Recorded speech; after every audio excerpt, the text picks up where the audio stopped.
Ça y est, Bruno est le plus grand champion des 12 coups de midi. Ce vendredi 13 août, le maître de midi a officiellement détrôné Eric qui détenait le record avec 199 participations dans le jeu de TF1. En validant sa 199e victoire et en se qualifiant donc pour une 200e présence sur le plateau de Jean-Luc Reichmann.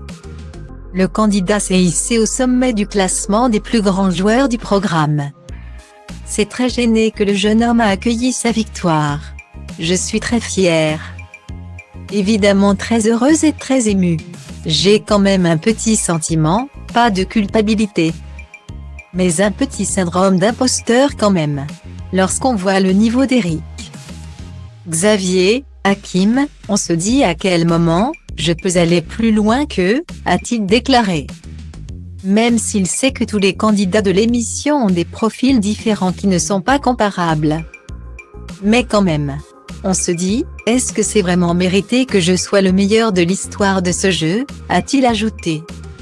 Bruno s'est cependant très vite ressaisi et a anticipé les critiques des téléspectateurs au sujet de sa victoire. Je me rappelle très bien qu'Eric, peut-être à son élimination, avait dit « Ce n'est pas forcément être le meilleur. Mais il y a aussi l'endurance, la volonté.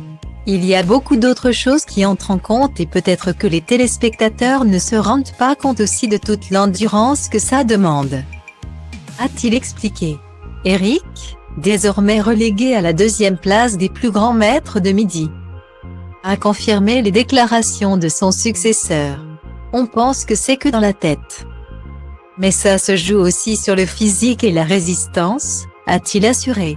Eric a aussi et surtout tenu à féliciter et rassurer Bruno.